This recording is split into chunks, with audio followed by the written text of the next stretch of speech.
Very good morning my dear students. हम lesson देख रहे हैं पार्ट 3 एवरेस्ट मेरी शिखर यात्रा। हमने कहाँ तक देखा कि लेखिका कैसे साउथ पोल कैंप तक पहुँचती हैं। अब लेखिका को वहाँ से पहले शिखर के कैंप में पहुँचना है और शिखर कैंप से फिर चोटी पर पहुँचना है। तो पिछले हमने सभी कुछ देखा कैसे वो सहायता करने के लिए जाती हैं, 4 कैंप में पहुँचकर भी नीचे उतरकर, और उसके पहले उनके साथ तीसरे कैंप में जो दुर्घटना घटी इसके बावजूद वो आराम ना करते हुए सबके लिए जूस और चाय थर्मस में बनाकर ले जाती हैं, जिसके लिए की को बहुत आश्चर्य भी होता है। फिर बताती हैं कि उनके साथ वो सुबह जब उस कैंप में हैं, साउथ पोल कैंप में, बहुत जो पृथ्वी की सबसे कठोर जगह है, वहाँ जैसा स्थान सभी को मिला, सभी ने आराम किया, क्योंकि दूसरे दिन सुबह उनको वहाँ से शिखर कैंप के लिए, ये साउथ पोल कैंप में है और वहाँ से शिखर कैंप के लिए उनको चढ़ाई करनी है। अब पहले साउथ पोल से पहले कैंप 4 है, उसके बाद साउथ पोल कैंप है, और साउथ पोल कैंप के बाद शिखर कैंप है साउथ पोल से, और शिखर कैंप से शिखर की चढ़ाई है चोटी की। तो साउथ पोल कैंप से लाटू और बिस्सा नीचे उतर कर आए इनको मिलने के लिए। ये साउथ पोल कैंप में नहीं पहुंची थी, पहले 4 कैंप में थी तभी, फिर वहाँ से ये लोग साउथ पोल कैंप पहुँचे, और साउथ पोल कैंप पे जैसी भी सुरक्षा थी, जो भी जगह उपलब्ध थी आराम की जगह, वहाँ उस पर वो लौट आए सब। और पृथ्वी की सबसे अधिक कठोर जगह है, लेखिका कहती हैं वो उस नाम से प्रसिद्ध है। सुबह लेखिका 4 बजे उठी, बर्फ़ पिघलाया, चाय बनाई, थोड़ा सा नाश्ता किया बिस्किट का और चॉकलेट आधी खाई, उसका आधी चॉकलेट का हल्का नाश्ता। 5:30 बजे तंबू से बाहर निकल पड़ी। अंगदौर जी वो भी जाने की तैयारी कर रहे थे और लेखिका को वो कहते हैं कि तुम मेरे साथ चलना चाहोगी, क्योंकि अंगदौर जी ऐसे व्यक्ति हैं जो बिना ऑक्सीजन की चढ़ाई करना चाहते हैं शिखर तक। उसी दिन उनको उस साउथ पोल कैंप से शिखर के कैंप पे, शिखर के कैंप से चोटी पे चढ़ना है और एक ही दिन में वापस भी आना है, क्योंकि उनके पैर ठंडे पड़ रहे हैं, उनके पास ऑक्सीजन किट नहीं है, मतलब ऑक्सीजन किट नहीं है, नहीं ऑक्सीजन सिलेंडर लेकर वो चढ़ना नहीं चाहते हैं, तो इससे वो उनके पैर ठंडे पड़ सकते हैं, और पैर ठंडे पड़ गए तो चलना मुश्किल हो जाता है, चल नहीं सकता है व्यक्ति।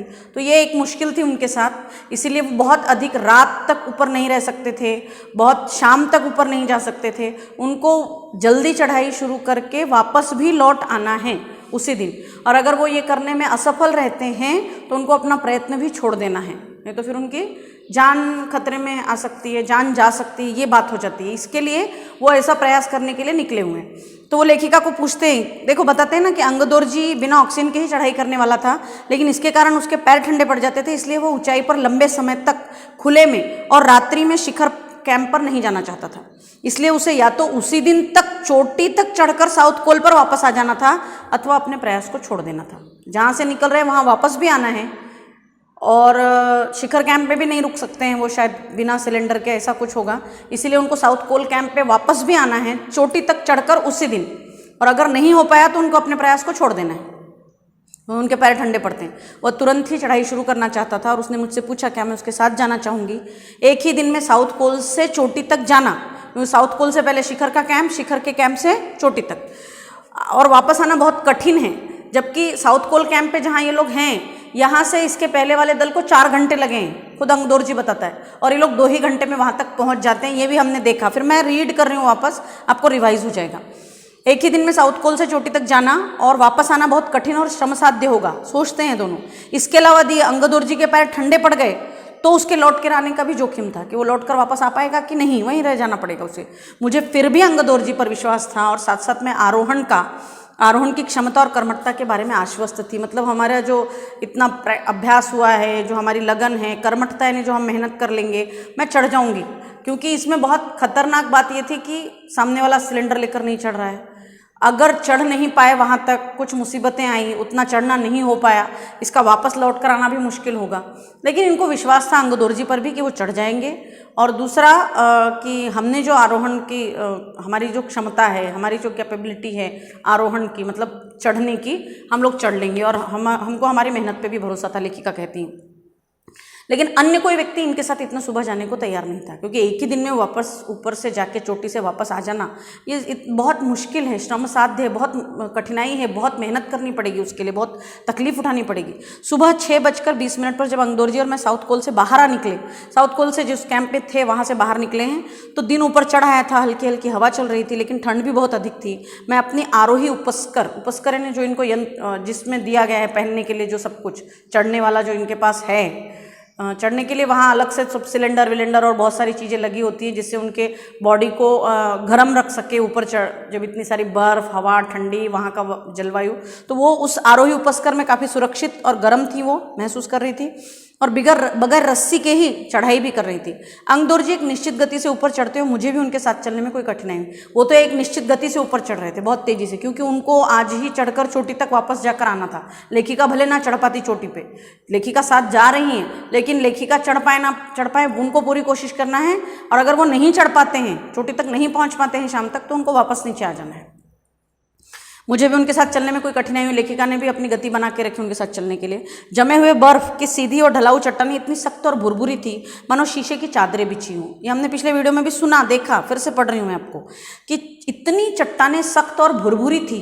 कहीं कहीं भुरभुरी है कि पैर धंस जा रहे हैं, कहीं चट्टानें इतनी सख्त हैं, ढलाऊ हैं, ढलान है पूरी, मतलब उस पर से फिसलन है, उस पर से खिसक सकते हैं, और इतनी सख्त हैं और मानो चादर ऐसे शीशे की चादर बिछी हो। इतना खतरनाक जगह पर चल रहे हैं लोग। बर्फ काटने के फावड़े का इस्तेमाल करना पड़ा बार बार उनको, और इतनी सख्ती से फावड़ा चलाना पड़ा कि जिससे जमे हुए बर्फ की धरती को फावड़े के दांते काट सके, मतलब वहाँ धरती पे पैर रखने को जगह मिल जाए, नहीं तो पूरी फिसलन है उस बर्फ पे से। मैंने उन खतरनाक स्थलों पर भी हर कदम अच्छी तरह से सोच समझ कर उठाया। 2 घंटे से कम समय में हम शिखर कैंप पर पहुंच गए। अंगदौर जी ने पीछे मुड़कर देखा और मुझसे कहा कि क्या मैं थक गई हूँ।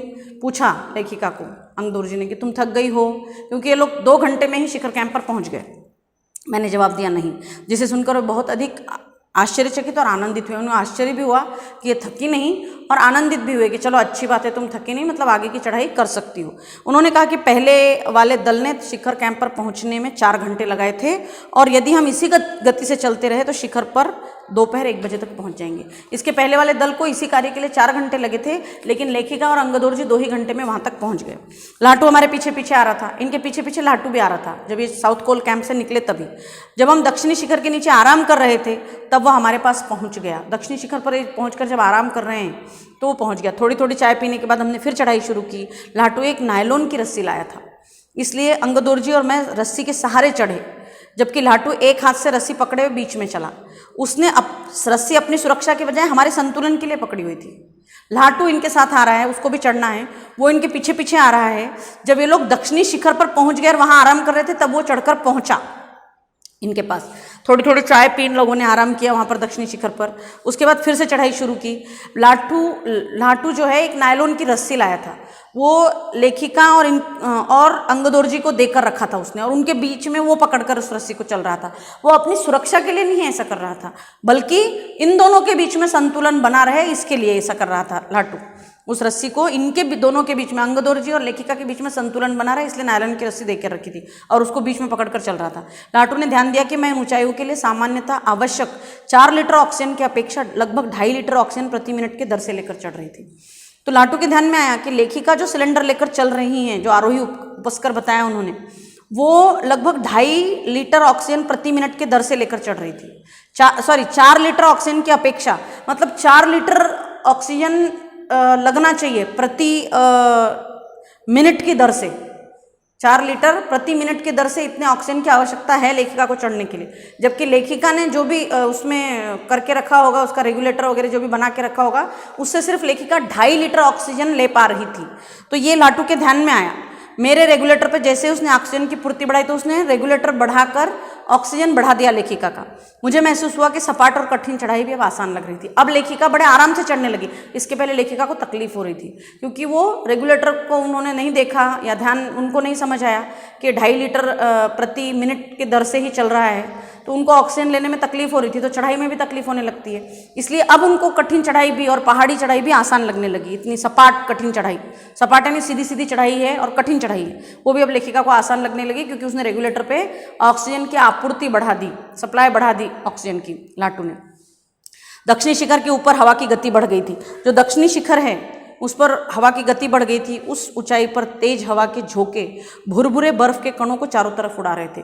इतनी तेज हवाएं ऊपर चल रही थी दक्षिणी शिखर पर कि भुरभुरे बर्फ के कण हवा में पूरे यहाँ वहाँ उड़ रहे थे, जिससे दृश्यता शून्य तक आ गई थी। दृश्यता यानी दिखाई नहीं पड़ रहा था, शून्य तक आ गई थी, मतलब सामने कुछ दिखाई नहीं पड़ता था।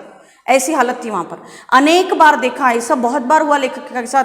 केवल थोड़ी दूरी के बाद, कोई ऊंची चढ़ाई नहीं है, थोड़ी दूरी पर मतलब है ही नहीं कुछ, वहाँ पर चढ़ाई नहीं है, ऐसा लगता था। ढलान एकदम सीधे नीचे चला गया, सीधे नीचे खाई में जा सकती थी, पर दिखाई नहीं पड़ रहा था। इतना सोच समझकर वहाँ कदम रखना पड़ता है, मतलब कितनी मुश्किल कठिन चढ़ाई है पर्वतारोहण, वो भी एवरेस्ट की चोटी, क्योंकि दृश्यता शून्य है, कुछ नहीं दिखाई पड़ रहा है सामने। इतने हवा के झोंके, तेज हवा के झोंके, और उसमें बर्फ उड़ रही है कि सामने कुछ दिखाई नहीं देता है। जोर से बारिश होने लगती है तो जिस तरह से तैयार होता है मॉइस्ट, उस धुएं में हमको, अगर हम चल रहे हैं तो गाड़ी या कार के शीशों से भी हमको कुछ नहीं दिखाई देता है, सामने आंखों से कुछ नहीं दिखाई देता है हमको, इतना होता है। तो वहाँ तो ऐसा इतना बर्फ़ है, और बर्फ़ के तेज हवा चल रही है, और बर्फ़ के पूरे जो भुरभुरे ऐसे कण हैं वो हवा में उड़ रहे हैं, तो दृश्यता शून्य तक आ जाती थी। कभी कभी कुछ भी दिखाई नहीं देता था सामने, कोई ऊंचाई, कोई पहाड़ी नहीं होती थी सामने, और नीचे सीधी ढलान होती थी। लेकिन बहुत सोच समझ कर लेखिका ने वहाँ तक का प्रवास किया, वहाँ तक की चढ़ाई की। कोई ऊंची चढ़ाई नहीं है, ढलान एकदम सीधे नीचे चला गया। मेरी सांस मानो रुक गई थी। लेखिका की सांस रुक जाती थी ये सोचकर कि यहाँ ढलान तो नहीं है। देख देख कर सब बहुत, मतलब जो भी ये रख कर, उनके पास जो भी होता है पकड़ कर चलने के लिए, ये सब कर कर जा रहे थे वो लोग दोनों तीनों, लेकिन सांसें रुक जाती थी लेखिका की रह रहकर।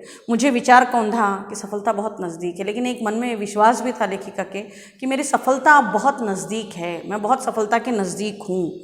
और 23 मई 1984 के दिन दोपहर 1:07 पर मैं एवरेस्ट की चोटी पर खड़ी थी। 23 मई का दिन है 1984 का, दोपहर के 1:07 पर मैं एवरेस्ट की चोटी पर, लेखिका चोटी पर पहुंच गई थी, खड़ी थी। एवरेस्ट की चोटी पर पहुंचने वाली मैं प्रथम महिला थी।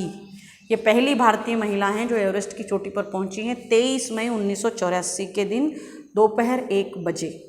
तो यहाँ तक हमने देखा इन्होंने कैसे साउथ कोल कैंप, फिर वहाँ से शिखर का कैंप, और शिखर कैंप से लाटू अंगदोरजी, ये तीनों कैसे एवरेस्ट की चोटी पर चढ़ाई कर रहे हैं। इनके लोग पीछे भी बहुत सारे लोग आ रहे हैं, बाद में आएंगे, लेकिन अभी सबसे पहले पहुँचने वालों पे शिखर में अंगदोरजी और लेखिका ही हैं। तो इसके आगे क्या होता है और कैसे लेखिका वहाँ एवरेस्ट की शंकु की चोटी पे पहुँचकर कैसे नमन करती हैं, कैसे उसको बर्फ़ को सर माथे से लगाती हैं, यह हम अगले वीडियो में देखेंगे। आप यहाँ तक का लेसन पढ़िए। थैंक यू बच्चों।